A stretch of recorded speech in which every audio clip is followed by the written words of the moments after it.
Que le Seigneur vous bénisse. À vous tous, mes très chers frères et très chères sœurs, dans le monde entier, à toutes les personnes qui me regardent, que Dieu vous bénisse grandement, et j'espère que vous n'allez pas trop vous habituer à me voir une fois par semaine, car j'ai recommencé à réaliser mes voyages pour réaliser les études bibliques, donc maintenant, ça va être un peu difficile que je sois tous les dimanches avec vous. Mais bon, à chaque fois que je peux être ici, je vais le faire pour ne pas vous ôter cette habitude. Car réellement, dans la Bible, il y a tant de richesses. Il y a un grand trésor caché dans la Bible. Et nous avons besoin de beaucoup de temps pour méditer dans chaque livre, dans chaque chapitre. Tout cela est si intéressant. Parfois nous lisons un chapitre, mais en fait, tous les chapitres sont très intéressants, même si on ne le pense pas ainsi. Peu importe le chapitre de la Bible, nous y trouvons une grande richesse. Donc mon cœur sera toujours avec vous, peu importe le dimanche. Peut-être je ne serai pas là, mais lorsque j'aurai l'opportunité, je vous accompagnerai pour continuer avec les enseignements, car il y a beaucoup à lire. Par exemple, ici nous sommes en train de lire le livre des Actes des Apôtres. C'étaient les vécus ou les expériences des premiers disciples lorsque l'Église du Seigneur Jésus-Christ a débuté avec les apôtres le jour de la Pentecôte. Nous allons donc lire toutes ces histoires.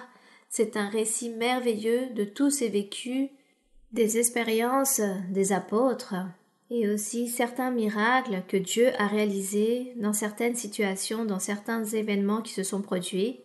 Et de tout cela, nous en prenons un grand apprentissage.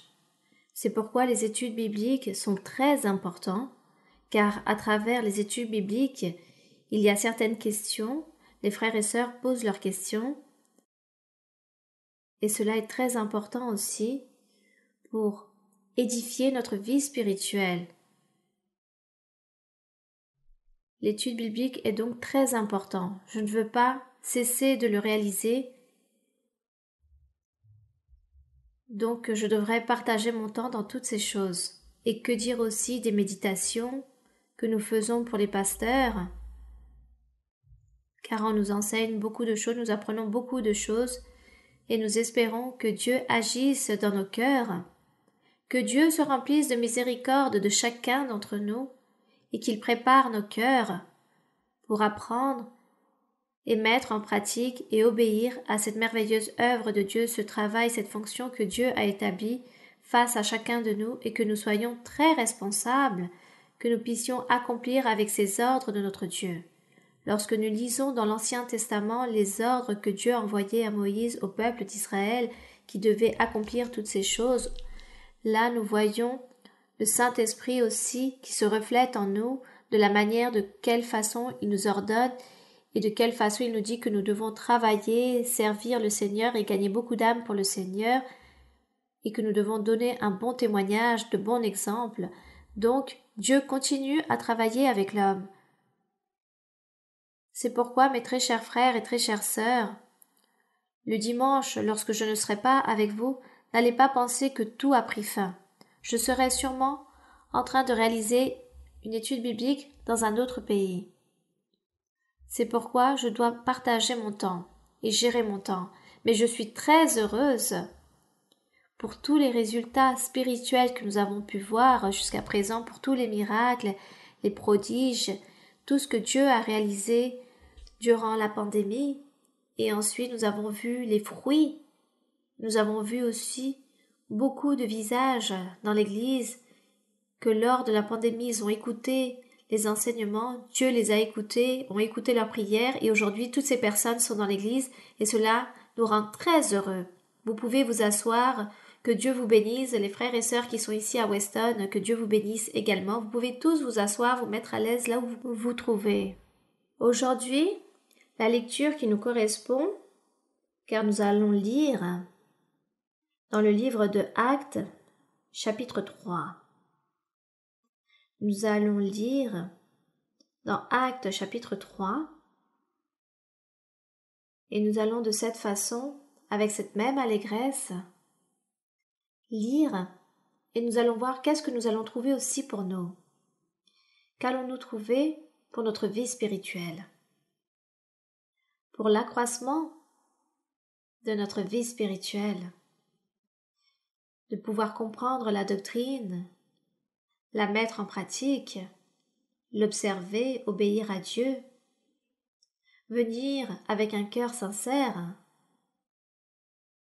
être très attentif et veiller de ne pas être hypocrite devant Dieu. L'hypocrisie, c'est lorsque nous donnons une apparence, lorsqu'il y a un sentiment que nous n'avons pas, nous ne le ressentons pas, nous ne le sentons pas dans notre cœur, et nous donnons une apparence. Et avec Dieu, nous pourrions tomber dans ce péché de l'hypocrisie. Lorsque nous venons à l'église, ou lorsque nous disons Seigneur, Seigneur, ou lorsque nous disons Je crois en toi, mon Seigneur, ou je t'aime, je te loue, mais d'un autre côté, je suis en train de vivre une vie remplie de péchés. Une vie remplie d'erreurs, de défauts, de péchés, où ma vie spirituelle se détruit, mais je détruis également la vie spirituelle de beaucoup d'autres personnes. Alors je vais à l'église et je donne une apparence. Ça, c'est être hypocrite devant Dieu. Lorsque nous montrons un certain visage dans l'assemblée ou devant les autres personnes, mais chez vous, dans votre foyer ou dans votre vie privée, vous êtes une autre personne, vous avez un autre visage. Je connais une expression en Colombie qui dit « Celui est devenu comme le diable » ou « Celle-ci est devenue comme le diable ». Pourquoi? Parce que cette personne faisait des choses très désagréables, abominables dans la vie, agissant de manière incorrecte et démontrait ce qu'elle n'était pas dans la réalité. C'était juste une simple apparence. Donc les gens ne faisaient que montrer du doigt cette personne, toutes les actions de cette personne. Et c'est pourquoi il disait cette personne est devenue comme le diable. Mais nous ne disons pas cela. Nous disons que cette personne, il manque en elle de la sincérité. Cette personne est hypocrite devant Dieu. Car elle prêche, elle enseigne, elle parle, elle dit des choses, elle dit avoir Dieu en elle. Mais d'un autre côté, elle commet de grands péchés. Que Dieu nous garde toutes ces choses, que Dieu nous aide, afin que nous n'allons pas tomber dans toutes ces erreurs. Et ici, lorsque nous sommes en train de lire ce livre de Actes, nous allons trouver beaucoup d'expériences, où nous allons être édifiés spirituellement. Et nous allons donc imiter les bonnes choses et faire très attention avec les choses incorrectes et rejeter le mal. Il est donc écrit dans le chapitre 3 de Actes, où on parle de Pierre et de Jean, des apôtres du Seigneur.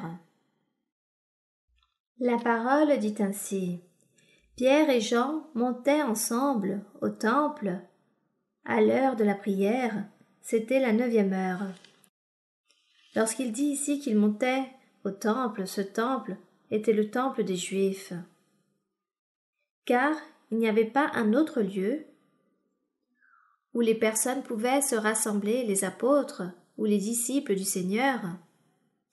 Il n'existait pas un autre endroit où ils puissent se rassembler pour louer Dieu, pour glorifier Dieu et démontrer les grandeurs de Dieu, de tout ce qu'ils avaient reçu de la part du Seigneur, comme la manifestation du Saint-Esprit, les dons spirituels et aussi les miracles, les prodiges. Comme il n'existait aucun endroit, car ils commençaient, à peine, ils allaient au temple des Juifs pour prier. Il est donc écrit dans le verset suivant: Il y avait un homme boiteux de naissance, qu'on portait et qu'on plaçait tous les jours à la porte du temple appelé la Belle, pour qu'il demandât l'aumône Nous voyons donc ici que ce n'était pas le temple principal, mais il s'agissait d'une synagogue. Car elle s'appelait la Belle, pour qu'il demandât l'aumône à ceux qui entraient dans le temple. Cet homme, voyant Pierre, c'est-à-dire ce boiteux, car on parle d'un boiteux de naissance, lorsque celui-ci, voyant Pierre et Jean qui allaient y entrer dans le temple, leur demanda l'aumône. Pierre, de même que Jean, fixa les yeux sur lui et dit « Regarde-nous ». Ce boiteux était attentif, les regardait attentivement, s'attendant à recevoir d'eux quelque chose. Cependant, Pierre lui dit « Je n'ai ni argent ni or, mais ce que j'ai, je te le donne. » Qu'est-ce qu'il avait? Il avait notre Seigneur, le Saint-Esprit, l'Esprit de Dieu qui venait. Voici ce qu'il avait dans son cœur. Pierre avait l'Esprit de Dieu. Il dit à ce boiteux, « Je n'ai ni or ni argent, mais ce que j'ai, je te le donne. Au nom de Jésus-Christ de Nazareth, lève-toi et marche. » Et le prenant par la main droite, il le fit lever. Au même instant, ses pieds et ses chevilles devinrent fermes. D'un saut, il fut debout, et il se mit à marcher. Il entra avec eux dans le temple, marchant, sautant et louant Dieu. Gloire au Seigneur. Tout le monde le vit marcher et louant Dieu. Ici, nous voyons l'un des miracles lorsqu'ils ont commencé à réaliser les apôtres.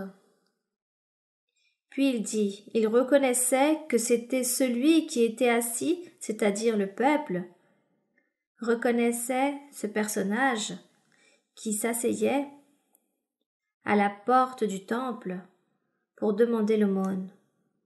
Le verset 10 dit donc qu'il reconnaissait que c'était celui qui était assis à la belle porte du temple pour demander l'aumône, et il fut rempli d'étonnement et de surprise au sujet de ce qui lui était arrivé. Comme il ne quittait pas Pierre et Jean, c'est-à-dire ils se sont accrochés à eux, il ne quitta pas Pierre et Jean, tout le peuple étonné accourut vers eux, car ils ont vu que ce boiteux était guéri, au portique dit de Salomon.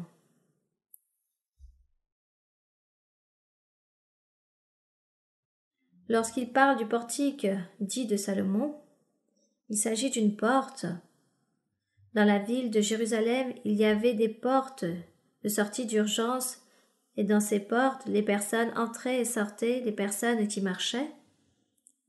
Les personnes qui avaient des chars sortaient par la porte principale. Mais pour que ça soit plus simple, les personnes prenaient les portiques et chaque portique avait un certain nom, car il y en avait au nord, au sud, à l'ouest, à l'est, et ce portique où ils sont passés, c'est le portique dit de Salomon. Donc, voyant cela, nous pouvons nous imaginer toutes les personnes qui ont accouru pour voir ce miracle. Voyant cela, Pierre répondit au peuple, « Hommes israélites, pourquoi vous étonnez-vous de cela? Pourquoi avez-vous les regards fixés sur nous, comme si c'était par notre propre puissance ou par notre piété que nous eussions fait marcher cet homme? Le Dieu d'Abraham, d'Isaac et de Jacob, le Dieu de nos pères. » Les pères, c'était le même Abraham, Isaac et Jacob. A glorifié son serviteur Jésus, que vous avez livré et régné devant Pilate, qui était d'avis qu'on le relâchât. Ici, il juge et il accuse le peuple qu'eux-mêmes, ils ont livré le Fils de Dieu. Ils l'avaient livré devant Pilate. étant Pilate un étranger qui ne venait pas, n'appartenait pas au peuple d'Israël. Et ici, ils étaient en train de juger ce peuple qui avait fait ces choses contre le Seigneur Jésus.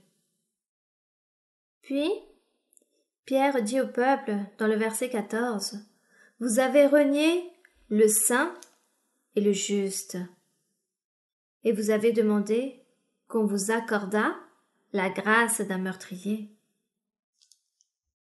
Alors ici,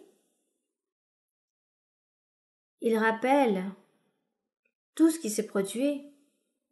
Quand cela s'est produit, lorsqu'ils ont demandé ce meurtrier, car le peuple a demandé à Pilate, « Livrez-nous Jésus, il doit mourir, il doit être crucifié, car c'est le méchant, c'est ce meurtrier. » Et c'est pourquoi Pierre ici leur raconte et leur rappelle qu'est-ce que vous avez fait. Vous avez renié le Seigneur, vous l'avez renié, et vous avez préféré qu'il puisse être accordé la grâce d'un meurtrier, ce Barabbas.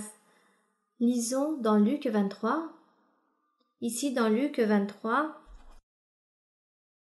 du verset 13 au 25, nous allons lire ce qui s'est produit lorsque le peuple a nié le Seigneur Jésus-Christ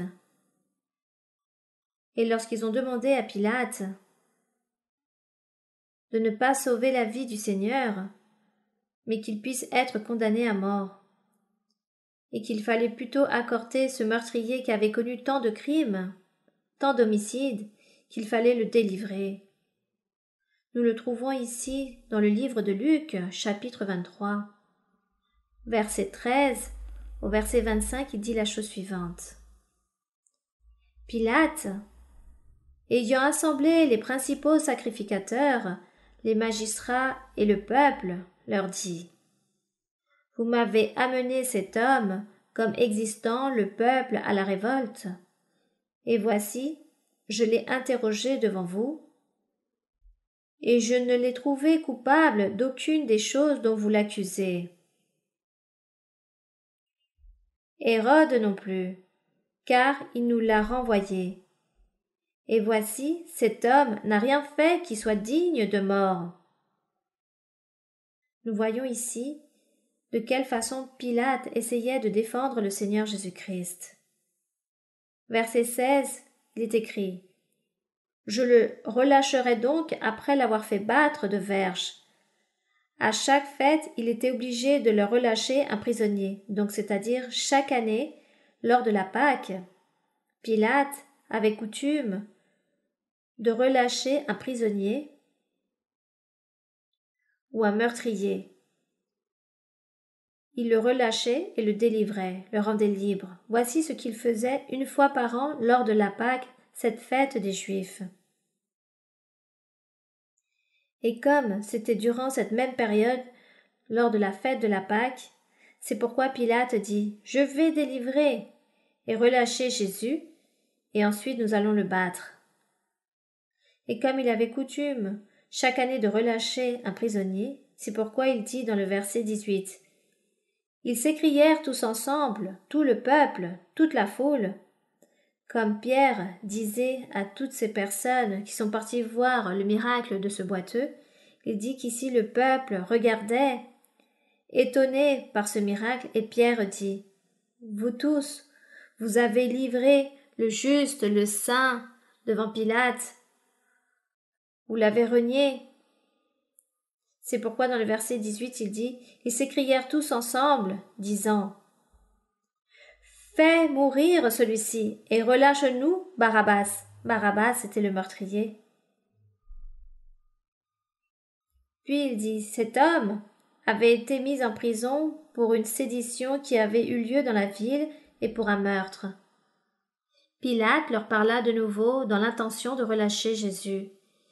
Mais de nouveau ils crièrent, disant « Crucifie, crucifie-le » Pilate leur dit pour la troisième fois « Quel mal a-t-il fait? Je n'ai rien trouvé en lui qui mérite la mort. Je le relâcherai donc après l'avoir fait battre de verges. » Cependant, ils insistèrent à grands cris, demandant qu'il fût crucifié. Et leurs cris l'emportèrent de tous ces sacrificateurs, car il y avait les sacrificateurs, les magistrats, les Juifs et le peuple. Ils ont préféré insister, et Pilate prononça ce qu'il demandait serait fait. Il relâcha celui qui avait été mis en prison pour sédition et pour meurtre, c'est-à-dire cet homme nommé Barabbas. Ils l'ont donc réclamé et il livra Jésus à leur volonté. Quelle cruauté! Et voici ici, en revenant dans le livre de Actes, en revenant à Acte 3, dans le verset 14, c'est pourquoi Pierre dit au peuple qu'ils ont tué l'auteur de la vie, dans le verset 15. Vous avez fait mourir le prince de la vie, que Dieu a ressuscité des morts. Nous en sommes témoins. C'est par la foi en son nom que son nom, cet homme nommé Jésus, a raffermi celui que vous avez reconnu. C'est la foi en lui qui a donné à cet homme cette entière guérison en présence de vous tous, c'est-à-dire au nom de Jésus-Christ, au nom du Fils de Dieu, de ce Jésus-Christ qui a été méprisé et jugé et condamné, livré à la mort.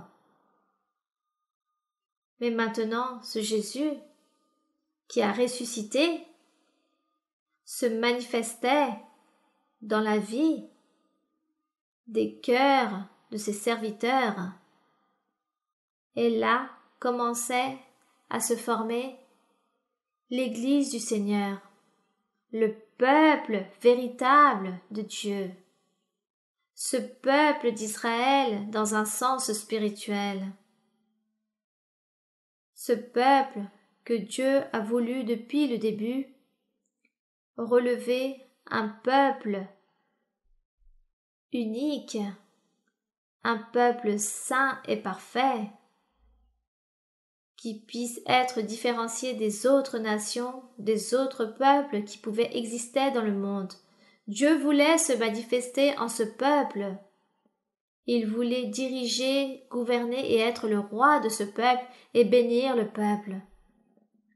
Et que ce peuple puisse connaître la joie, l'allégresse, les bienfaits, les bénédictions, et que tous pouvaient marcher avec Dieu. Marcher accompagné de la main de Dieu, faisant des choses agréables devant Dieu. C'était le peuple que Dieu avait voulu, qu'il avait choisi et qu'il avait dans son plan. Et c'est pourquoi il a établi le peuple d'Israël à travers Moïse. Mais ce peuple a échoué. Regardez ici ce qu'ils ont fait. Ils n'ont pas cru. Ce peuple a échoué devant Dieu. Et comme il a échoué devant Dieu, comme ce peuple a péché, et comme personne n'était digne ou de mériter la bénédiction de Dieu, il n'existait pas un seul qui puisse faire la volonté de Dieu. C'est pourquoi Dieu apportait aussi un plan B. C'était établir le peuple d'Israël, mais spirituel, son peuple saint, son peuple où Dieu allait être toujours avec ce peuple, un peuple où le cœur allait être le temple de Dieu, le temple du Saint-Esprit. C'est pourquoi notre Dieu a planifié la venue du Saint, du Juste, du Seigneur Jésus-Christ, du Messie. Il a planifié, il a dit qu'il est devenu chair, il s'est rendu chair durant un temps, il a marché parmi les hommes, parmi les personnes. Il a habité parmi eux, il s'est comporté comme un être humain. Cette chair qu'il a donnée, qu'il a établie, il lui a donné le nom de Jésus-Christ de Nazareth. Il a commencé à réaliser l'œuvre de Dieu. Et lui a commencé à accomplir les commandements, car il s'est comporté comme un être humain. Il a commencé à observer les commandements et à accomplir toute la loi de Moïse, ainsi que tous les autres commandements, préceptes, ordonnances. Il a tout accompli, pour ensuite l'annuler, car il connaissait le plan qu'allait venir. Il savait qu'allait venir la mort, mais il savait aussi qu'allait venir la résurrection. C'est pourquoi il a commencé à établir son peuple avec les apôtres. Il leur envoie des ordres, leur enseigne, et leur enseigne la loi, et il leur dit il faut accomplir la loi. Et ensuite il leur enseigne le royaume des cieux, et à leur dire que des jours meilleurs viendront dans les jours suivants, qu'allait venir la véritable joie, la véritable paix, qu'allait venir ce bonheur en vivant avec Dieu, de demeurer avec le Seigneur, qu'allaient venir tous ces merveilleux moments. Tout cela s'approchait. C'est pourquoi les apôtres ont cru en le Seigneur et l'ont suivi. Ils ont souffert avec lui, mais le Seigneur leur a donné cette puissance. Lorsque le Seigneur est mort et qu'il a ressuscité, il a donné cette puissance aux apôtres pour qu'ils puissent aussi résister aux jours mauvais, aux moments difficiles, lors de la tribulation, savoir résister lors de la persécution du diable. Et c'est ainsi que les apôtres, très forts, courageux et vaillants dans le chemin du Seigneur, s'affrontent à ce peuple d'Israël, à ce peuple juif.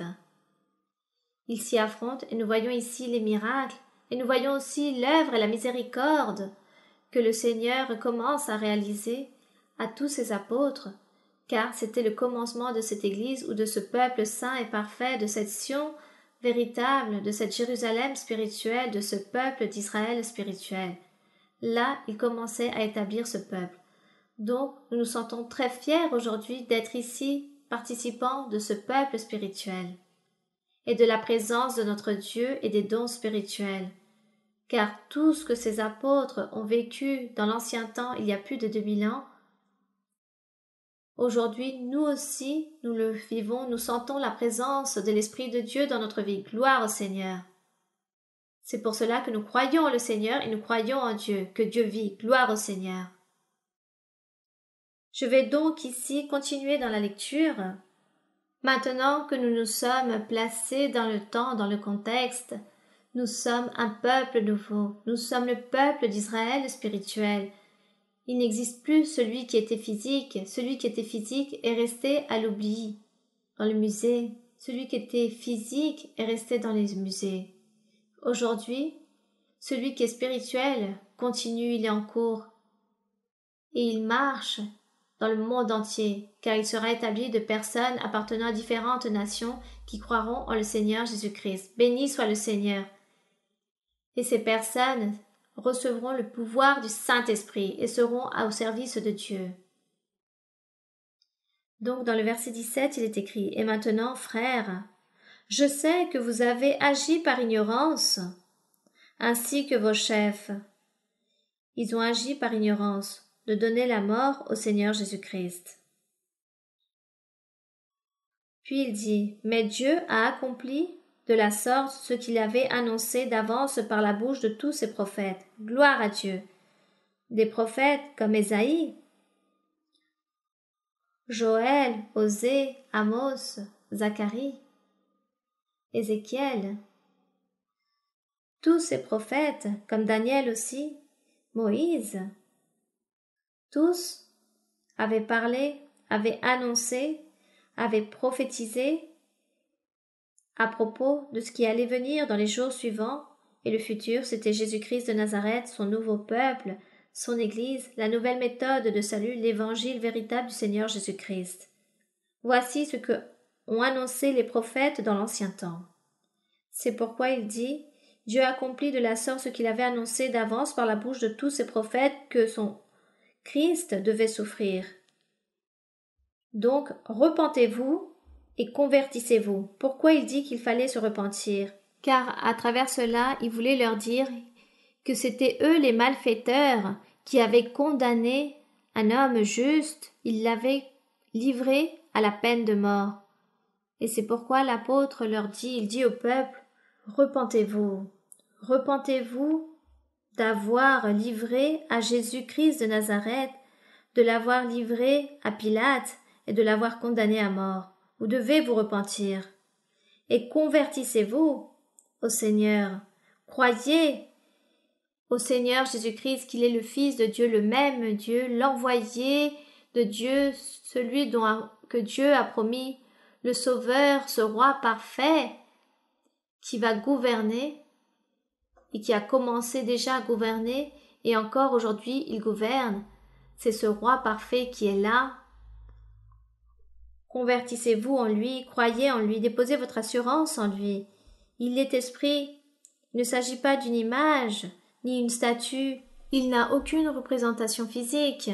Non, car il est esprit. Dieu est esprit. Alors, convertissez-vous au Seigneur pour que vos péchés soient effacés, afin que des temps de rafraîchissement viennent de la part du Seigneur, et qu'il envoie celui qui vous a été destiné, Jésus-Christ. Alors, quand notre Père va envoyer de nouveau le Seigneur Jésus-Christ? Un jour, sur la nuée, ainsi dit la parole, que sur la nuée, il viendra pour emporter son Église, avec des personnes appartenant à différentes nations, et dans Ésaïe, il est écrit dans un passage que depuis toutes les extrémités de la terre, ils voleront comme des nuées, comme des colombes vers leur colombier, pour se réunir dans un seul endroit où se trouve le Seigneur, caché à travers la nuée, car la nuée le cachera, et le Seigneur sera là pour recevoir son Église, son peuple. Voici ce qui se produira. Même si nous sommes déjà morts, cela n'a rien à voir, car il dit que les morts vont ressusciter, ceux qui sont morts en Jésus-Christ vont ressusciter et monteront, voleront comme des colombes vers la présence du Seigneur dans cette nuée. Ainsi dit la Bible et nous le croyons ainsi. Puis la parole dit: afin que des temps de rafraîchissement viennent de la part du Seigneur et qu'il envoie celui qui vous a été destiné, Jésus-Christ, que le ciel doit recevoir. Il dit ici, les apôtres disaient aux personnes, il est nécessaire que le ciel reçoive le Seigneur durant un certain temps, jusqu'au temps du rétablissement de toutes choses. Et le rétablissement de toutes choses, cela veut dire l'accomplissement de l'œuvre évangélique dans le monde entier. Lorsque le Seigneur a dit aux apôtres: partez et allez dans le monde entier pour prêcher l'Évangile à toute créature, à tout être, et celui qui croira sera sauvé, et celui qui n'y croira pas sera condamné. Donc, il s'agit du rétablissement de toutes choses. Relisons donc ce verset 21. Il est écrit que le ciel doit recevoir jusqu'au temps, c'est-à-dire le Seigneur Jésus-Christ, est monté au ciel.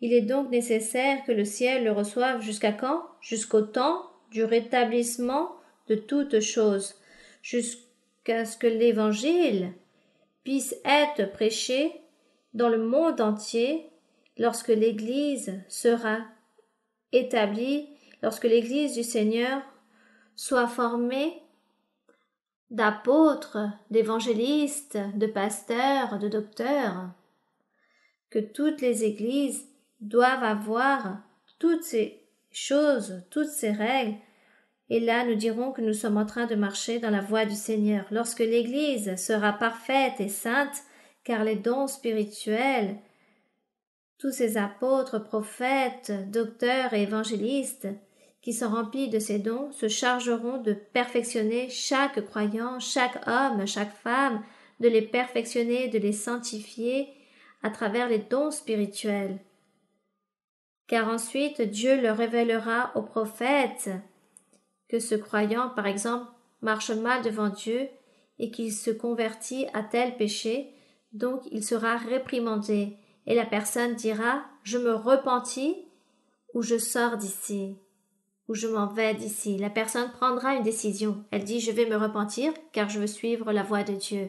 La personne se repentit, donc cela signifie que la personne est sanctifiée et commence à vivre une vie droite et parfaite devant Dieu. Et pour cela, il y a les prophètes, les évangélistes, les docteurs, les apôtres. C'est pourquoi ils existent dans l'Église, pour purifier et perfectionner les cœurs de tous ceux qui viennent et qui veulent suivre la voie du Seigneur. Donc, enseigner la parole, enseigner la doctrine aussi. Donc ici, il est écrit dans le verset 22, ou dans le verset 21, car nous n'avons pas fini de le lire lorsqu'il dit « Le ciel doit recevoir jusqu'au temps du rétablissement de toutes choses dont Dieu a parlé anciennement par la bouche de ses saints prophètes depuis le temps ancien, car Moïse a dit, il a dit au Père.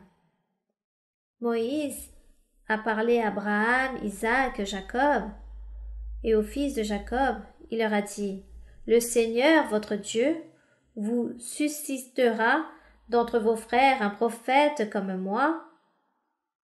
Vous l'écouterez dans tout ce qu'il vous dira. C'est-à-dire, Moïse était en train de dire que le Seigneur allait établir un prophète comme lui, c'était le Seigneur Jésus-Christ. Mais lisons ici dans le livre de Deutéronome 18, lisons dans Deutéronome 18, où nous voyons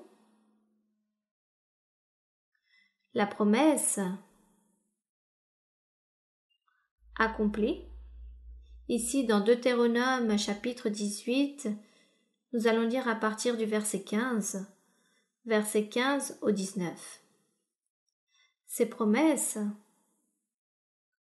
dont il est écrit ici, car nous devons démontrer ce qu'a dit le prophète Moïse. Il est donc écrit dans Deutéronome 18, verset 15. Prophète, au milieu de toi, l'Éternel, ton Dieu, te suscitera d'entre tes frères un prophète comme moi. Vous l'écouterez. Il répondra ainsi à la demande que tu fis à l'Éternel, ton Dieu, à Horeb, le jour de l'assemblée, quand tu disais que je n'entends plus la voix de l'Éternel, mon Dieu, et que je ne vois plus ce grand feu afin de ne pas mourir. L'Éternel me dit, ce qu'ils ont dit est bien. Je leur susciterai du milieu de leurs frères un prophète comme toi. Je mettrai mes paroles dans sa bouche, dans la bouche de ce prophète, faisant référence à notre Seigneur Jésus-Christ. Puis il dit, j'établirai ces paroles dans sa bouche, et il leur dira tout ce que je lui commanderai. Et si quelqu'un, homme ou femme, n'écoute pas mes paroles, qu'il dira en mon nom, c'est moi qui lui en demanderai compte. Notre Dieu ici, une fois de plus en train de dire, si quelqu'un n'écoutait pas les paroles de ce prophète, qui était le Seigneur Jésus-Christ de Nazareth, le Fils de Dieu, que notre Dieu allait demander des comptes à cette personne. Il allait peut-être même le châtier. Ce sujet est très triste et nous ne voulons même pas nous imaginer qu'est-ce que cela pourrait se produire, ces personnes qui rejettent notre Dieu et qui sont devant la présence de Dieu, et le Seigneur à ce moment-là commence à juger, à châtier, par le fait de ne pas croire en lui. Donc ici, de nouveau, nous allons revenir au livre de Actes, chapitre 3, verset 22. Il est écrit « Et toute âme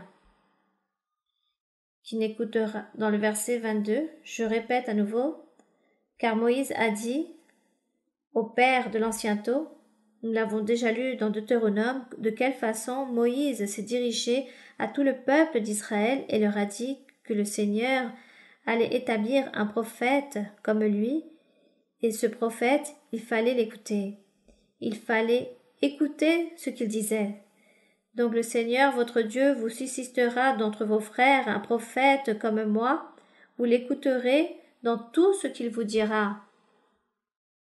Et quiconque, c'est-à-dire toute âme, tout homme ou toute femme ou tout être humain, qui n'écoutera pas ce prophète, sera exterminé du milieu du peuple, chassé de la présence de Dieu. Et ce prophète était le Seigneur Jésus-Christ. C'est à lui qu'il prêchait ici les apôtres, le mentionnant et racontant au peuple et disant au peuple: depuis quand, depuis l'ancien temps, Dieu avait déjà annoncé la venue de ce grand prophète,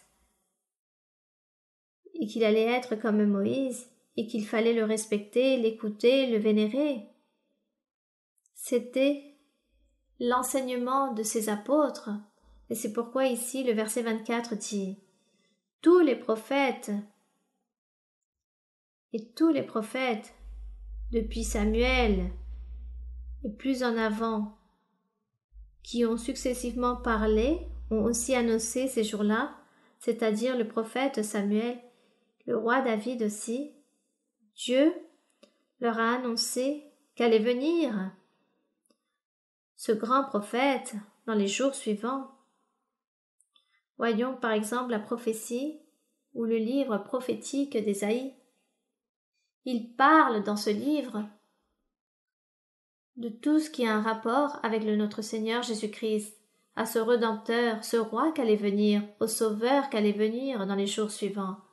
Ces prophètes, Ézéchiel aussi, Jérémie, tous ces prophètes, Dieu les a utilisés,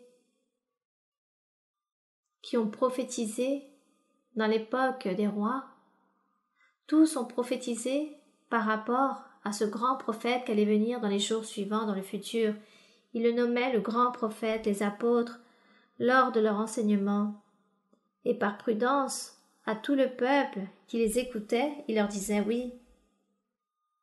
Moïse l'a prophétisé ainsi, que Dieu allait établir un grand prophète comme lui, qu'il fallait l'écouter, et c'est pour cela que nous sommes en train de prêcher le Seigneur Jésus-Christ de Nazareth. Regardez quelle prudence de la part des apôtres. À ce moment-là, ils ont voulu parler et dire qu'il s'agissait d'un prophète. Ils ne voulaient pas dire plus de choses pour éviter d'être lapidés au moment même, et plutôt qu'ils puissent être écoutés. Ainsi, il leur a parlé et il leur a dit: quiconque n'écoutera pas ce prophète sera exterminé du milieu du peuple. Tous les prophètes qui ont successivement parlé depuis Samuel ont aussi annoncé ces jours-là. Vous êtes les fils des prophètes. Voici ce qu'il dit. Regardez les apôtres.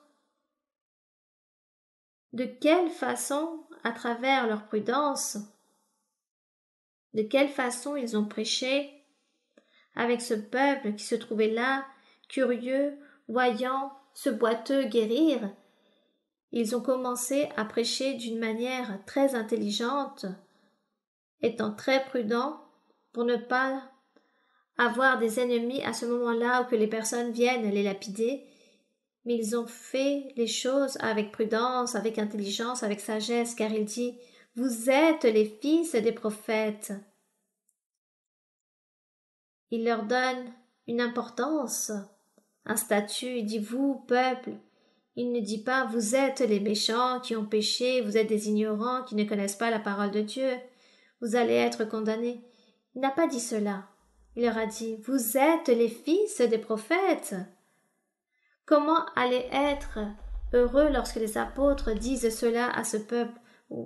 Vous êtes les fils des prophètes de l'ancien temps. Ils vont dire: oui, c'est merveilleux, je suis important. La prudence avant tout, la sagesse, l'intelligence pour ne pas offenser des personnes qui étaient remplies de colère, d'irritation, de colère, parce que ces personnes ne croyaient pas en le Seigneur Jésus-Christ, n'ont jamais cru en lui. Donc il fallait les convaincre d'une manière ou d'une autre. Gloire au Seigneur. Nous rendons grâce à notre Dieu, car Dieu nous donne tous les outils. Donc, il dit: vous êtes les fils des prophètes et de l'alliance que Dieu a traitée avec nos pères en disant à Abraham: toutes les familles de la terre seront bénies en ta postérité. Et c'est merveilleux de pouvoir lire ici dans Genèse 22, du verset 15 au 18, pour voir quelle était la promesse que Dieu a faite à Abraham, faisant référence à ce que les apôtres à ce moment-là étaient en train de prêcher. Donc dans Genèse 22, du verset 15 au verset 18, nous allons lire très rapidement, car toute la lecture est très importante, mais nous n'avons pas assez de temps pour tout lire. Donc il est écrit dans le verset 15 de Genèse 22. L'ange de l'Éternel appela une seconde fois Abraham des cieux et dit: Je le jure par moi-même, parole de l'Éternel, parce que tu as fait cela et que tu n'as pas refusé ton fils, ton unique, rappelons-nous, que s'est-il produit? Dieu avait dit à Abraham de sacrifier son fils Isaac, et Abraham obéit et partit réaliser ce sacrifice, sacrifier son fils, car Dieu lui avait ordonné, il voulait être obéissant à Dieu et lui être agréable en tout. Il est parti sacrifier son unique fils. Et au moment où il allait réaliser ce sacrifice, l'ange de l'Éternel a détenu Abraham. Il a dit: N'avance pas ta main sur l'enfant et ne lui fais rien, car je sais maintenant, j'ai mis à l'épreuve ta foi, j'ai mis à l'épreuve ton obéissance, tu m'as obéi et je vois que tu m'aimes, et tu m'aimes plus que ton propre fils. C'est pourquoi il lui a dit: Ne le fais plus. Regardez la récompense que Dieu lui a donnée. Donc la récompense, nous allons lire. Il dit: L'ange de l'Éternel dit à Abraham: Je le jure par moi-même, parole de l'Éternel, parce que tu as fait cela et que tu n'as pas refusé ton fils, ton unique fils, je te bénirai et je multiplierai ta postérité comme les étoiles du ciel et comme le sable qui est sur le bord de la mer. Et ta postérité possédera la porte de ses ennemis. Toutes les nations de la terre seront bénies en ta postérité. Nous allons maintenant voir plus loin qui est cette postérité. Donc relisons le verset 18. Toutes les nations de la terre seront bénies en ta postérité, parce que tu as obéi à ma voix. Donc ici, lorsqu'il dit que toute la postérité allait être comme les étoiles et le sable, et la postérité possédera les portes des ennemis, c'est-à-dire l'Église, la puissance de l'Église, le pouvoir du peuple saint, du peuple de Dieu, ce peuple saint, car il y aura un peuple saint. Et sûrement, il existe déjà ce peuple saint, le peuple parfait, car on dit que le Seigneur Jésus-Christ va établir et former son Église pour qu'elle soit parfaite, sans tache, sans ride, pour se représenter lui-même. Donc, cette promesse, Dieu l'a faite à Abraham. Revenons de nouveau dans le livre de Actes, et il est écrit. Et dans le verset 26, il est écrit, ou dans le verset 25. Vous êtes les fils des prophètes et de l'alliance que Dieu a traitée avec nos pères, en disant à Abraham. Car rappelons-nous lorsque l'ange de l'Éternel s'est présenté à Abraham et lui a dit: Dans tes fondements seront bénies toutes les familles de la terre. Et le fondement, la semence d'Abraham, c'est le Seigneur Jésus-Christ. Il est cette semence. Et la postérité, vous savez qui est cette postérité d'Abraham lorsqu'il a dit que sa postérité possédera la porte des ennemis? La postérité, ce sont les croyants, les serviteurs du véritable évangile du Seigneur Jésus-Christ. Les serviteurs du véritable évangile, toutes ces personnes qui auraient les dons spirituels, la puissance de Dieu, la puissance du Très-Haut, qui seront revêtus de la puissance du Très-Haut pour réaliser des miracles et des prodiges, pour démontrer au monde entier la puissance de Dieu, manifestée dans un être humain qui a cru en Jésus-Christ et qui s'est converti en le peuple de Dieu, en un peuple saint, dans la postérité d'Abraham, dans le fondement et la semence Jésus-Christ. Jésus-Christ est cette semence. Gloire au Seigneur. Puis, dans le verset 26, il est écrit: C'est à vous, premièrement, que Dieu, ayant suscité son serviteur, l'a envoyé pour vous bénir, en détournant chacun de vous de ses iniquités. Donc, il faisait ici cet enseignement que tous ses disciples, que ce Pierre et ce Jean, là-bas dans ce temple de la belle porte, ils ont prêché et ils ont dit au peuple que toutes ces merveilles qu'il venait de voir ce miracle du boiteux, il ne s'agissait pas d'autre chose que de la semence sainte qui provenait de cette semence, de la postérité d'Abraham, notre Seigneur Jésus-Christ, celui dont Dieu a promis, cette promesse dite à travers de tous les prophètes de l'ancien temps, et ceci depuis l'époque de Moïse. Ils étaient donc tous en train de leur parler et ils disaient « Vous qui allez vous convertir à présent avec cet enseignement, vous allez être participants et vous ferez partie de cette semence, de cette postérité. Gloire à notre Dieu. » Mais nous, aujourd'hui, plus de 2000 ans sont passés, notre Dieu n'a jamais oublié ces personnes. Nous sommes ici, face à un Dieu en esprit, à un Dieu puissant qui s'est manifesté dans nos vies, que nous avons pu voir beaucoup de miracles, beaucoup de guérisons. Même par rapport aux boiteux, nous le voyons encore aujourd'hui. De grands miracles, de grands prodiges a fait notre Seigneur de différentes façons. Le Saint-Esprit s'est manifesté dans nos vies. Dieu nous a fait des promesses merveilleuses. Depuis plus maintenant de 60 ans, ces promesses, il les réalise. Il exauce chaque jour de plus en plus de promesses, même encore aujourd'hui. Et ici, avec la présence du Saint-Esprit, voulant ardemment recevoir les dons spirituels, que tous vous puissiez les recevoir, que toute l'assemblée dans le monde entier, dans plus de 60 ou 70 pays, que dans tous ces lieux, l'Esprit de Dieu se manifeste avec les dons spirituels et que Dieu envoie la puissance du Très-Haut.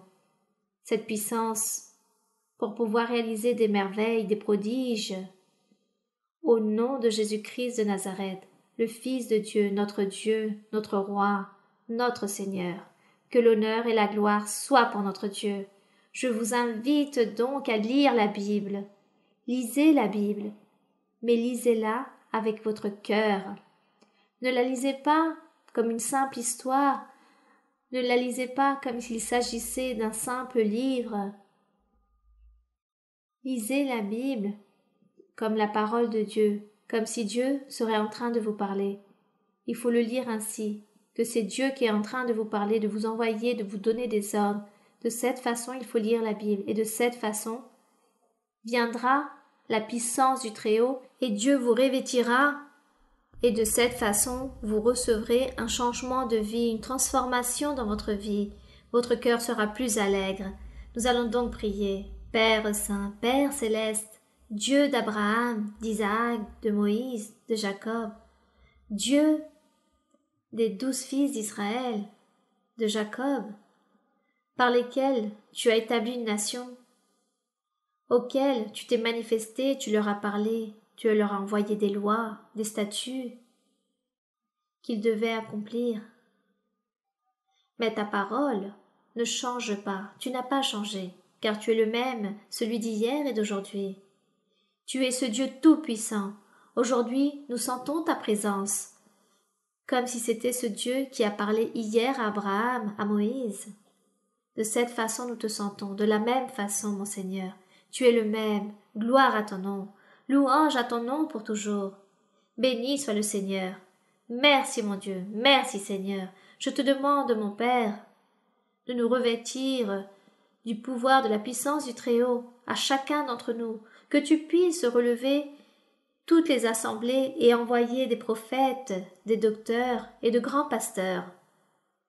Établis-les dans tous les lieux, pour la perfection de ton Église, pour que tous puissent vivre une vie sainte et droite devant toi, car tu mérites cela, pour que tous puissent te louer, te chercher, et aimer ton nom, et te glorifier, mon Père, car tu es digne de toute louange, de l'honneur et de la gloire. Gloire à ton nom, mon Seigneur. Merci, ô Dieu. Nous demandons ta miséricorde aujourd'hui, des guérisons. Des guérisons, mon Seigneur. Regarde les maladies de chaque corps physique. Regarde, Seigneur, de quelle façon chaque corps se détériore physiquement. Dans les êtres, il y a des maladies, mon Seigneur, qui se produisent. Tends ta main, réalise les miracles, les prodiges, guéris, purifie et délivre. Aussi, Seigneur, toutes ces maladies spirituelles, à cause des envoûtements, des malédictions. Regarde l'œuvre et le travail de ton ennemi, ces mauvais esprits qui viennent et possèdent pour tourmenter les personnes, pour leur ôter la paix, la joie, la manière de penser. Seigneur, sois bon. Au nom glorieux de Jésus-Christ, son Fils bien-aimé, nous te demandons, mon Seigneur, de tendre ta main toute-puissante sur chaque personne qui se trouve malade et qui ont besoin de ton secours. Tends ta main qui guérit, mon Seigneur. Purifie-nous, Seigneur. Guéris-nous. Et réprimande l'ennemi afin qu'il ne vienne pas réaliser la méchanceté. Aide-nous à faire ta volonté, à être à ton service, mon Père. Merci. Au nom glorieux de Jésus-Christ, son Fils bien-aimé, nous te demandons tout cela. Amen. Gloire au Seigneur. Gloire à mon Dieu. Yo sé que estás aquí, Señor, yo sé que estás aquí, yo sé que estás aquí, Señor, yo sé que estás aquí. Mi alma te alaba, mi alma te alaba, mi alma te alaba, porque sé que estás aquí. Mi alma te alaba, mi alma te alaba. Mi alma te alaba, porque sé que estás aquí. Yo sé que estás aquí, Señor. Yo sé que estás aquí. Yo sé que estás aquí, Señor. Yo sé que estás aquí. Mi alma te alaba. Mi alma te alaba. Mi alma te alaba, porque sé que estás aquí. Mi alma te alaba, mi alma te alaba, mi alma te alaba, porque sé que estás aquí. Que l'honneur et la gloire soient pour notre Dieu. Merci beaucoup, mes très chers frères et très chères sœurs. À vous tous, recevez beaucoup de bénédictions de la part du Seigneur. De grandes salutations remplies de tendresse pour les enfants et pour vous tous. Que Dieu vous bénisse, ainsi que les frères qui sont ici présents aussi. Que Dieu vous bénisse. Merci beaucoup et à très bientôt. Merci.